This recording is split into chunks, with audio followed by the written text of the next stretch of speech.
संत भगवान की मर्यादा पुरुषोत्तम भगवान राम की श्री हनुमान जी महाराज की भारत के संतों की मंच पर उपस्थित बिशनपुर से आए हुए अद्वैत दास जी,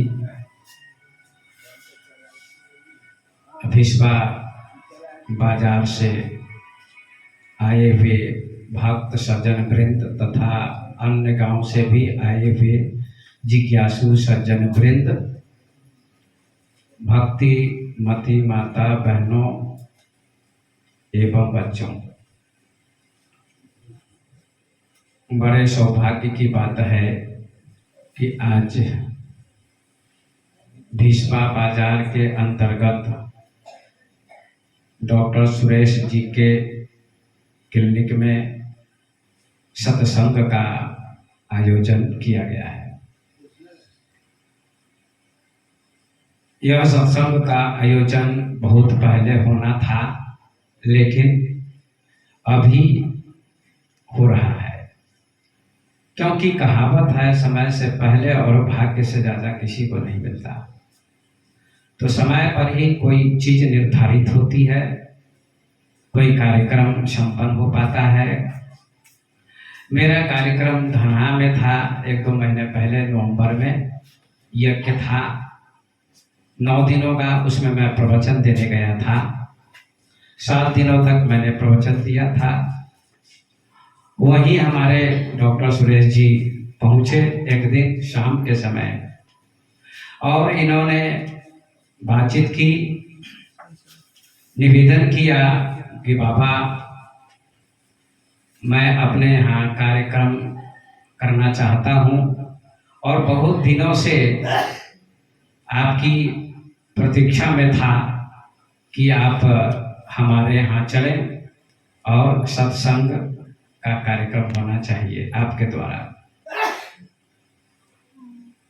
दशहरा जो बीता है इस बार, उस समय मैं हरिप्रभा में भागवत कथा कर रहा था, 9 दिवसीय 9 दिनों की कथा थी। उसी समय पर डॉक्टर सुरेश जी का विचार था कि हमारे यहाँ भी कार्यक्रम होना चाहिए। इनको सूचना मिली कि बाबा हरिप्रभा चले गए हैं, इसलिए कार्यक्रम उस समय नहीं हो सका। तो 2-4 दिन पहले, 5-7 दिन पहले इन्होंने फोन किया कि बाबा हमारी इच्छा हो गई है, आप आएं और सत्संग सुनाएं, तो डेट फिक्स कीजिए। तो हमने कहा 10 या 15 फरवरी के बीच में आप डेट फिक्स कीजिए, मैं आऊँगा।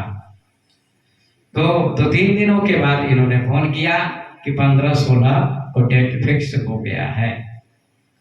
हमको बड़ी प्रसन्नता हुई कि डॉक्टर सुरेश जी का इतना भाव है, इतनी आस्था है, इतनी श्रद्धा है। आज के युग में डॉक्टर तो बहुत लोग बन जाते हैं, इंजीनियर बन जाते हैं, प्रोफेसर बन जाते हैं, मुखिया बन जाते हैं, विधायक बन जाते हैं, MP बन जाते हैं, न जाने क्या क्या पद उनको मिल जाता है, लेकिन धर्म से बहुत कम लोग जुड़ पाते हैं। तो सुरेश जी, हमारे डॉक्टर सुरेश जी बहुत बहुत धन्यवाद के पात्र हैं, संत महात्मा के प्रति आस्था रखते हैं। संत महात्मा के प्रति आस्था होना बहुत बड़ी उपलब्धि है, बहुत बड़ी बात है। हमारे देश में बहुत सारे ऋषि मुनि हुए हैं। आइए अपनी मैं व्याख्या सुनाता हूँ, प्रवचन सुनाता हूँ। हमारे देश में, भारत देश में अनेक संत महात्मा हुए हैं, जिनका नाम बहुत लोग जानते हैं, अधिक लोग जानते हैं। बुद्ध, महावीर, राम, कृष्ण भगवान हुए, अवतारी पुरुष हुए, कबीर हुए, नानक हुए, शंकराचार्य, दयानंद, विवेकानंद, दादू, दरिया, गोरख, पतंजलि, कपिल कनाथ, बहुत सारे ऋषि मुनि हुए। उन सभी संतों ने, महात्माओं ने अपना अपना संदेश समय समय पर समाज को दिया, और उनके मार्गों पर लोग अभी भी चलते हैं।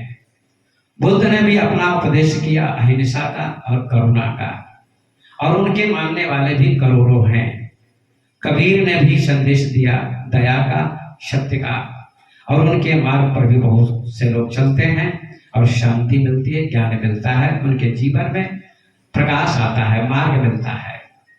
और गोस्वामी तुलसीदास ने भी रामचरितमानस की रचना की और रामचरितमानस के माध्यम से उन्होंने उत्तर भारत तथा पूरे भारत में राम कथा की गंगा बहाई और आज भी राम कथा पूरे देश में चल रही है। ये गोस्वामी तुलसीदास जी की देन है, राम कथा की देन।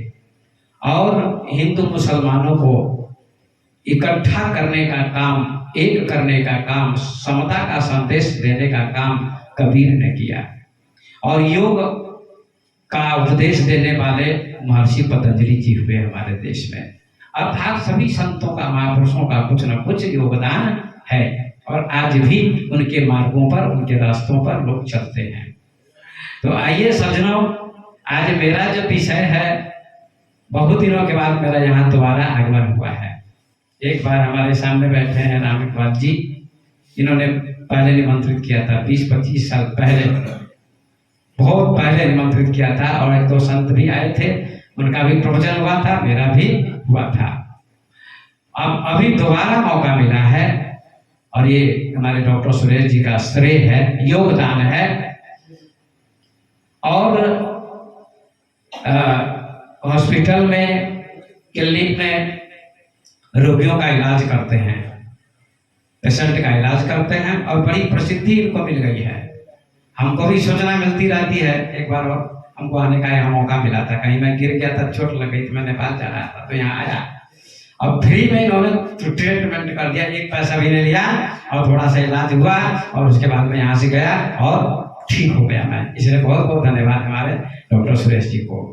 तो आइए सज्जनों, आज मैं एक विषय आपको सुनाता हूं, क्योंकि जो दर्शन है, फिलॉसफी, वो बहुत हार्ड विषय है। इसलिए सरल भाषा में आम जनता समझ जाए, सभी लोग समझ जाए, ऐसी चर्चा होनी चाहिए। हमारे देश में ऋषियों ने वेदों की रचना की, उपनिषदों की रचना की।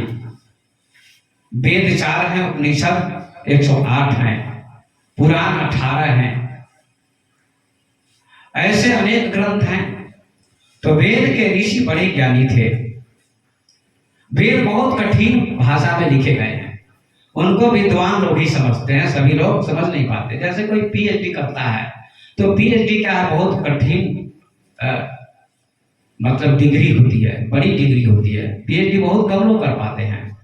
मैट्रिक तो बहुत लोग कर लेते हैं, बीए तो बहुत लोग कर लेते हैं, एमए भी कर लेते हैं, लेकिन पीएचडी बहुत कम लोग कर पाते हैं, उस पर रिसर्च करते हैं लोग। तो वेद क्या है, पीएचडी का विषय है, वेद, वेदांत, उपनिषद। उसी को ऋषियों ने सरल किया, उपनिषद में सरल कर दिया। उससे भी ज्यादा सरल पुराण में किया है। पुराण में कथाओं के माध्यम से, कहानियों के माध्यम से ऋषियों ने समझाने का प्रयास किया, समाज को दिशा निर्देश दिया। तो ऋषि कई हुए हैं। उन ऋषि में से एक ऋषि ने एक श्लोक लिखा है, एक सूत्र लिखा है हमारे समाज के लिए। हमारे समाज को इस सूत्र से, इस श्लोक से बड़ी शिक्षा मिलती है, बड़ी प्रेरणा मिलती है और शायद आप लोगों को भी प्रेरणा मिलेगी। वो सूत्र है, श्लोक संस्कृत में है, उसकी हिंदी में व्याख्या करूंगा मैं और आप लोग सुनेंगे।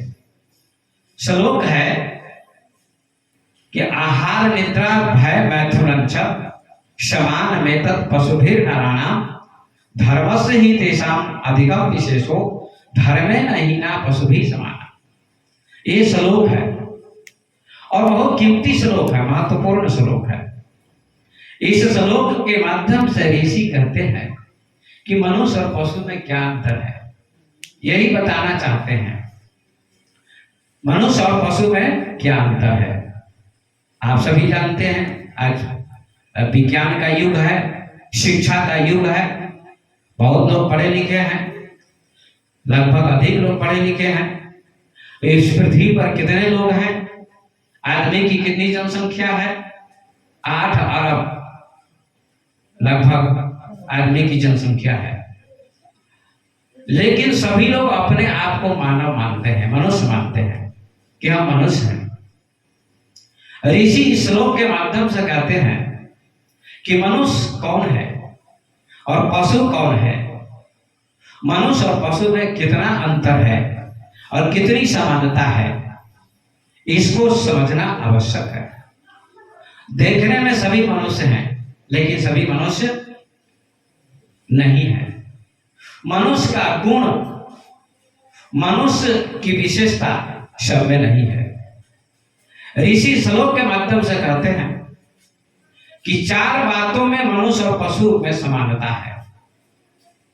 जो 4 काम पशु करते हैं वे ही 4 काम मनुष्य भी करते हैं। गिनाते हैं समानता को। 4 बातों में मनुष्य और पशु की समानता है।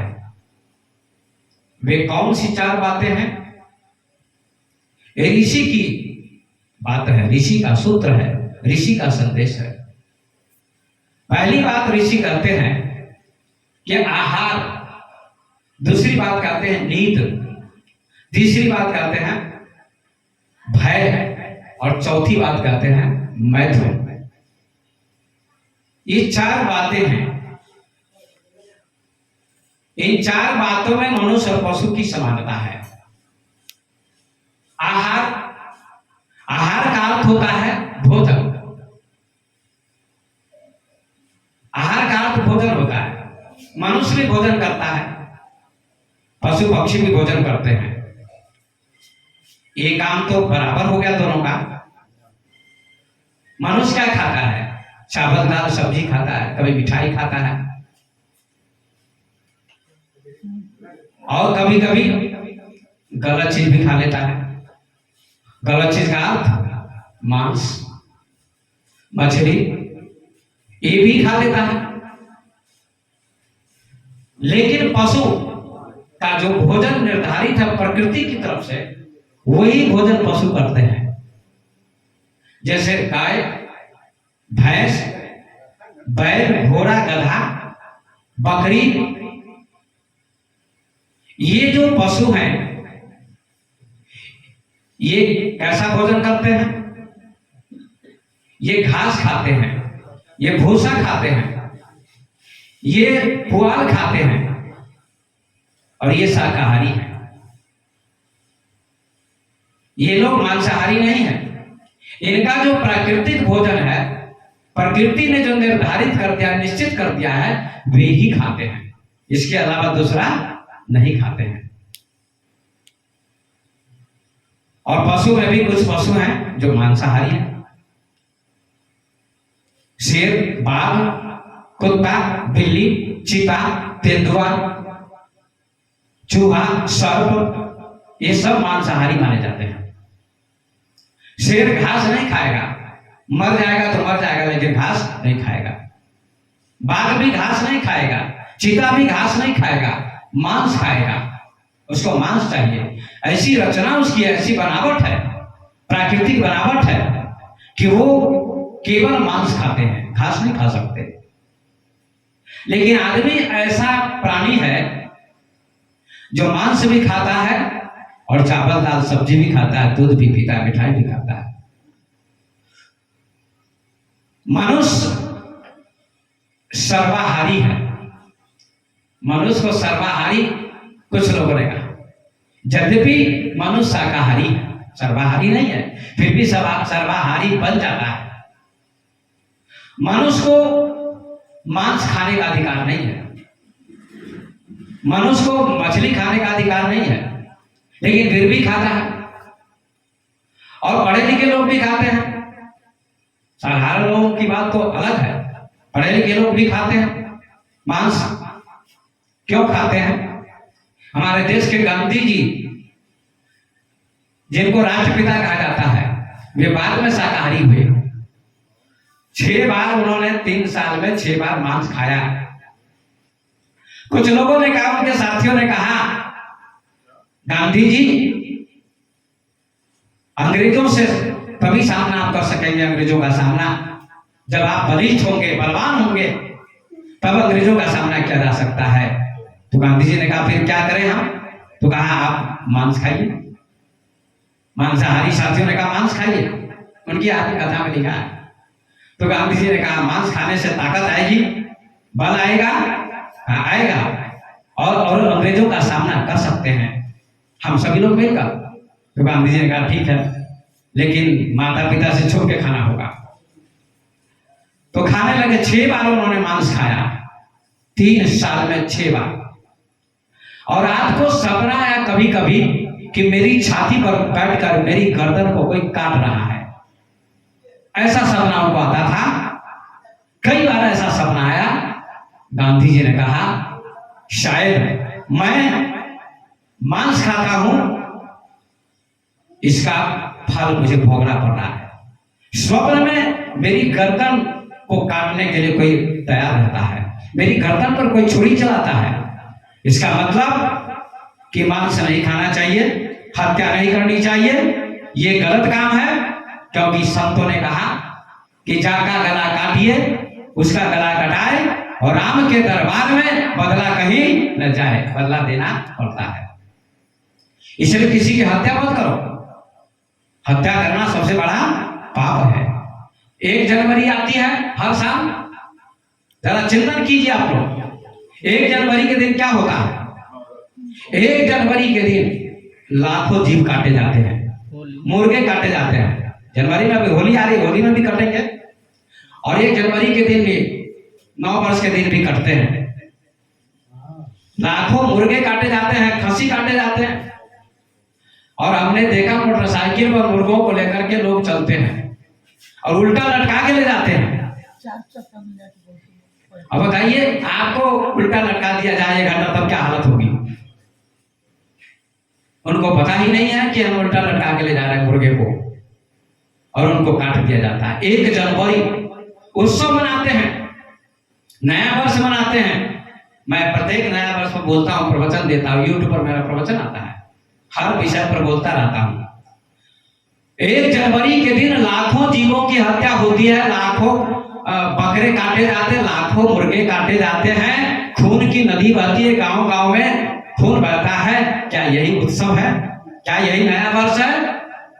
नया वर्ष के दिन खीर बना के खाइए, पुआ बना के खाइए, पूड़ी बना के खाइए, पकवान बना के खाइए, न कि किसी जीव की हत्या करनी चाहिए। ये बहुत बड़ा पाप है। इसलिए इसका नाम मैंने रखा 1 जान मारी। 1 जनवरी नहीं, क्या नाम रखा है? 1 जान मारी। 1 जनवरी के दिन जान मारी जाती है, बहुत बड़ा पाप है, लेकिन लोग करते हैं। इसलिए गांधी जी ने मांस खाना छोड़ दिया और शाकाहारी हो गए। और कितना बड़ा काम किया सभी लोग जानते हैं। रावण को पराजित राम ने किया, कंस को पराजित कृष्ण ने किया। कंस बहुत बलवान था, मांसाहारी था, लेकिन कृष्ण भगवान मक्खन खाते थे, मिश्री खाते थे, गाय चराते थे, और उनको अध्यात्म का संस्कार था, तो उन्होंने कंस को पराजित कर दिया और राम ने रावण को पराजित कर दिया। ये धर्म का संस्कार है, अध्यात्म का संस्कार है। इसलिए भोजन आपका पवित्र होना चाहिए, अच्छा होना चाहिए। कैसा होना चाहिए? शाकाहारी होना चाहिए। शाकाहारी भोजन कीजिए, मांसाहारी मत बनिए। आपका मांस खाने का अधिकार ही नहीं आपको, लेकिन फिर भी खा रहे हैं लोग। मांस कौन खाता है? उसके 5 चिन्ह होते हैं। मांसाहारी शाकाहारी के 5 चिन्ह होते हैं प्रकृति के द्वारा। मांसाहारी प्राणी वो हैं जो जन्म काल से ही, जब जन्म लेते हैं उनकी आंखें बंद होती हैं, उनकी आंखें बंद होती हैं। बाघ का बच्चा, शेर का बच्चा, बिल्ली का बच्चा, कुत्ते का बच्चा, आप देखिएगा उनकी आंखें बंद होती हैं। 6 दिन के बाद उनकी आंखें खुलती हैं। इसलिए लोग क्या कहते हैं? आंखफोड़ हो गया। क्या कहते हैं? आंखफोड़ हो गया। इसका मतलब 6 दिन के बाद आंखें खुलती हैं मांसाहारी प्राणी के। ये पहला चिन्ह है। और दूसरा चिन्ह है कि उनके दांत नुकीले होते हैं। बाघ के, शेर के चिता के, कुत्ते के, बिल्ली के दांत बिल्कुल नुकीले होते हैं। ग्रामीण भाषा में सुईलार लोग कहते हैं, नुकीले होते हैं। ये दूसरा चिन्ह, चीर फाड़ के खाते हैं बाघ से। और तीसरा चिन्ह क्या है, उनके नाखून भी नुकीले होते हैं। कुत्ते के, बिल्ली के, बाघ के, उनके नाखून कैसे होते हैं, नुकीले होते हैं। देखे होंगे गांव में कुत्ते के नाखून, बिल्ली के नाखून नुकीले होते हैं। ये 3 चिन्ह। और चौथा चिन्ह क्या है, चौथा चिन्ह है कि उनको पसीना नहीं आता है। किसी भी मांसाहारी प्राणी को पसीना नहीं आता है। कुत्ते को, बिल्ली को, कुत्ता जब दौड़ता है और बैठता है तो जीभ निकाल के हकलाता है, हाँफता है। ये क्या है, उसको पसीना नहीं आता है। और 5वां चिन्ह है मांसाहारी प्राणी का कि मांसाहारी प्राणी चाटकर पानी पीते हैं। कुत्ता, बिल्ली, शेर, बाघ ये सभी चाट के पानी पीते हैं। ये 5 चिन्ह मांसाहारी के हो गए। आंख का खुला नहीं होना, दांत का नुकीला होना, नाखून का नुकीला होना, और पसीना नहीं आना, और चाट के पानी पीना। ये मांसाहारी प्राणी के 5 चिन्ह हैं। इसी प्रकार से ठीक शाकाहारी प्राणी के 5 चिन्ह होते हैं, जिनको मांस खाने का अधिकार नहीं है। मनुष्य, गाय, बैल, भैंस, घोड़ा, गधा ये सभी शाकाहारी हैं। शाकाहारी व्यक्ति के बच्चे का जन्म होता है तो उसकी आंख खुली रहती है।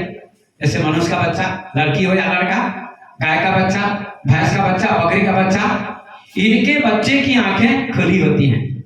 और दूसरा चिन्ह है कि इनके दांत होते हैं चपटे चपटे, चौड़े चौड़े, चबाने वाले। और तीसरा चिन्ह है कि इनके नाखून ऐसे आड़े होते हैं, नुकीले नहीं होते। बैल, गाय, भैंस को देखिए आड़े होते हैं। चौथा चिन्ह, इनको पसीना आता है। मनुष्य को भी, गाय, बैल, भैंस को भी पसीना आता है। ये चौथा चिन्ह है। 5वां चिन्ह कि मनुष्य चाट के पानी नहीं पीता है। कैसे पीता है, लोटे से, गिलास से, ओट से सटाकर पानी पीता है। ये 5 चिन्ह शाकाहारी के भी हैं। एक भी मांसाहारी प्राणी का चिन्ह शाकाहारी में आया नहीं आया। तो फिर मांस खाने का आपका क्या हक है, कोई अधिकार नहीं है। लेकिन फिर भी लोग जबरदस्ती मांस खाते हैं। कुछ लोग बच्चे पढ़े लिखे होते, पढ़े लिखे भी बहुत खाते हैं, अधिक खाते हैं। एक लड़का आया पढ़ा लिखा, कहता बाबा मांस तो हम नहीं खाते हैं, मछली भी नहीं खाते, लेकिन अंडा जरूर खाते हैं, अंडा खाना चाहिए। उसने तर्क दिया कि संडे हो या मंडे रोज खाओ अंडे, और माँ बाप को लगाओ डंडे। संडे हो या मंडे रोज खाओ अंडे, ऐसा उसने तर्क दिया। अंडा खाना चाहिए, ये भी गलत है। अंडा भी नहीं खाना चाहिए, अंडा भी नहीं खाना चाहिए, लेकिन खाते हैं लोग। तो ये 5 चिन्ह शाकाहारी मांसाहारी के हैं। तो मनुष्य शाकाहारी है, मांसाहारी नहीं है। लेकिन फिर भी मनुष्य शाकाहारी होते हुए सर्वाहारी बना हुआ है। सब कुछ खा लेता है, सब कुछ खा लेता है। गांव में जातवाद चलती है, जाति पाति चलती है। ब्राह्मण किसी के यहाँ भोजन नहीं करेगा, बैकवार्ड के यहाँ भोजन नहीं करेगा, क्षत्रिय नहीं करेगा। यहां समाज में जाति चलती है, लेकिन होटल में जाइए वहां कौन जाति चलती है। होटल का क्या अर्थ होता है, होटल में टोटल, वहां सभी पहुंच जाते हैं, उसी में सभी खाते हैं बैठकर। वहां कहां जाती है, वहां कोई जाति नहीं है, वहां कोई पंथ नहीं है, वहां कोई संप्रदाय नहीं है। होटल में तो वहां मांसाहारी लोग भी बैठ जाते हैं और सब खाते, शाकाहारी भी पहुंच जाते हैं शाकाहारी भोजन करने के लिए। तो होटल में भोजन नहीं करना चाहिए, लेकिन लोग करते हैं मजबूरी बस। होटल में टोटल बन जाता है। लेकिन समाज में लोग भेदभाव करते हैं, जाति का, छुआ का, छूत का, संप्रदाय का। संत को भी लोग संप्रदायवाद का मानते हैं। हमारे डॉक्टर साहब आए तो कह रहे थे आप लोग कबीरपंथी में ऐसा होता है। कबीरपंथी लोग बहुत अच्छा भाव इनका, लेकिन मैं आपसे बता देना चाहता हूं कि मेरे बारे में बहुत सारी धारणा है लोगों को कि बाबा कबीरपंथी है कि क्या है। मैं भागवत कथा भी करता हूं, प्रवचन भी देता हूं, योग पर, ध्यान पर, वेदांत पर, रामायण पर भी, गीता पर भी, भागवत पर भी। मैं किसी संप्रदाय को नहीं मानता हूं, सभी संप्रदाय को मानता हूं। क्यों? क्योंकि शब्द को मत बांटिए, शब्द सभी संप्रदाय को होते हैं। ये रोशनी आ रही है बल्ब से, ये सबके लिए मिलती है। सूर्य सबका है, सूरज किसी एक देश का नहीं, ना भारत का, ना पाकिस्तान का, ना इंग्लैंड का, ना अमेरिका का। सूरज सभी देश का है और चंद्रमा सभी देश का है और हवा सबके लिए बहती है। ऐसे संत महात्मा महापुरुष सबके लिए जीते हैं, एक के लिए नहीं जीते। क्यों? आइए, हमारे वेद के ऋषि कहते हैं सर्वे भवन्तु सुखिनः सर्वे सन्तु निरामयाः सर्वे भद्राणि पश्यन्तु मा कश्चित् दुःख भाग् भवेत्। कितना सुंदर सूत्र दिया ऋषि ने, सर्वे भवन्तु सुखिनः। जरा ध्यान देकर सुनिएगा, हमारे संतों ने समाज को बांट दिया, बड़े बड़े विद्वानों ने समाज को बांट दिया। ये कबीरपंथी है, ये रामानंदी है, ये बौद्ध है, ये जैन है। लेकिन बुद्ध ने कभी नहीं कहा कि मैं बौद्ध हूं। बुद्ध ने कहा दया करो सबके ऊपर, करुणा करो, बस यही संदेश दिया। कबीर ने कहा हिंदू मुसलमान सब में वही भगवान है, एक है, ऐसा कबीर ने कहा। ये नहीं कहा कि कबीर ने कि मैं कबीरपंथी हूं। तुलसीदास जी ने भी रामचरितमानस की रचना की तो उन्होंने ये नहीं लिखा कि मैं रामानंदी हूं, कहीं ऐसा नहीं लिखा। क्यों? उन्होंने कहा प्रथम भक्ति संतन कर संगा, पहली भक्ति संत का संग करो। संत किसी संत संप्रदाय का हो, किसी धर्म का हो, किसी जाति का हो, कुछ भी लेना देना नहीं है। संत के ज्ञान से आपको लेना देना है, ज्ञान प्राप्त करना चाहिए। प्रथम भक्ति संतन कर संगा का ये नहीं लिखा कि रामानंदी का संग करो या कबीरपंथी का संग करो, ऐसा नहीं लिखा। संत का संग करो। संत माने ज्ञानी, संत माने विद्वान, संत माने योगी, संत माने शांति देने वाला। ऐसे व्यक्ति के पास बैठो, तुम्हें शांति मिलेगी, ज्ञान मिलेगा, ऐसा गोस्वामी जी ने लिखा। और कबीर ने भी कहा जात न पूछिए साधु की, पूछ लीजिए ज्ञान, मोल करो तलवार का, पड़ा रहने दो ज्ञान। जात न पूछिए साधु की जात मत पूछो, पूछ लीजिए ज्ञान, ज्ञान पूछो उनसे। आप उनके पास बैठिए और ज्ञान सुनिए, पूछिए। कोई तर्क होगा तो तर्क होकर मेरे पास आकर आप पूछ सकते हैं, बाबा मुझे तर्क है, कोई शंका है, आप पूछ सकते हैं। ज्ञान पूछिए, जाति मत पूछिए। एक जगह मैं गया किसी गांव में प्रवचन देने, तो एक व्यक्ति पोस्ट मास्टर थे, मेरे पास आए और कहा बाबा आप किस दूध के बालक हैं। मुझे तो बड़ा आश्चर्य लगा, पढ़ा लिखा व्यक्ति क्या पूछ रहा है, आप किस दूध के बालक हैं। तो मैंने क्या जवाब दिया, मतलब उनके पूछने का मतलब था आप किस जाति के हैं, आप किस कुल के हैं, ये पूछने का मतलब था उनका। मैंने कहा माँ के दूध का बालक हूं मैं, माँ का दूध पिया और बड़ा हुआ और ये शरीर माँ से मिला है, पिता से मिला है, इसलिए माँ के दूध का बालक हो। वहां जितने भी लोग थे सबने तालियां बजाई, कहा बाबा ने अच्छा उत्तर दिया। और पोस्ट मास्टर चुप हो गए, कहा आपने सही उत्तर दिया। हमने कहा पढ़े लिखे होकर ऐसी बात करते हैं आप। अम्बेडकर किस जाति का था, महार जाति का था, लेकिन कितना बड़ा विद्वान था, 4 विषय में पीएचडी उसने की थी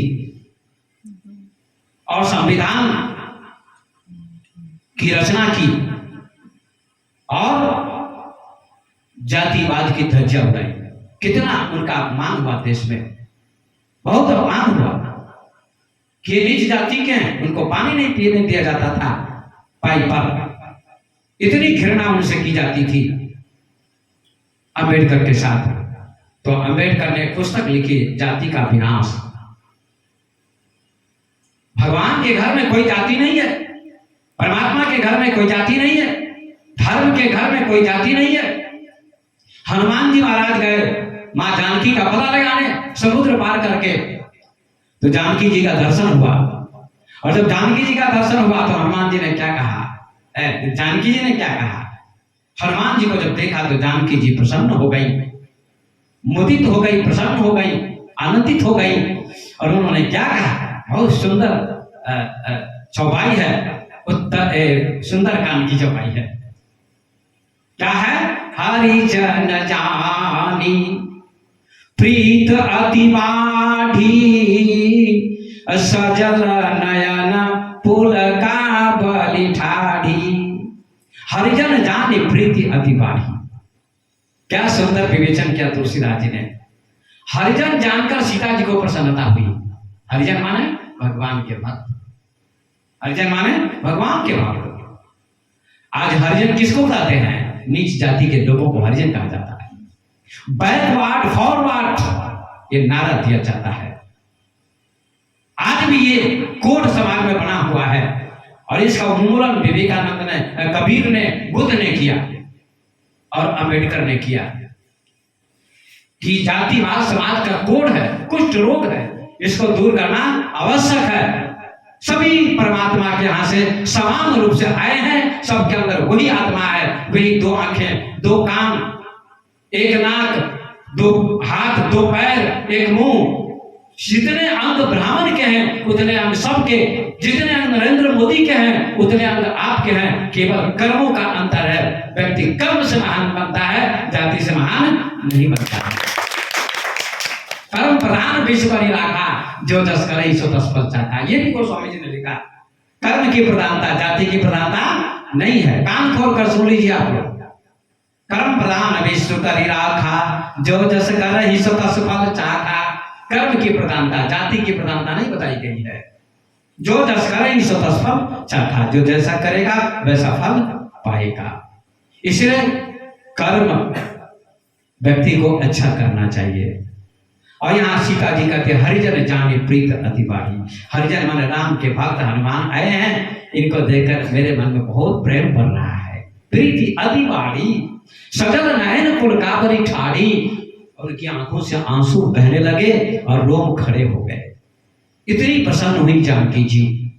हरिजन माने भगवान के भक्त, जो मांस नहीं खाता है, जो शराब नहीं पीता है, जो बीड़ी नहीं पीता है, जो चोरी नहीं करता है, जो डकैती नहीं करता है, जो हत्या नहीं करता है, जो शराब नहीं पीता है, ऐसा व्यक्ति ब्राह्मण है, ऐसा व्यक्ति पूजनीय है। उस व्यक्ति की पूजा होनी चाहिए।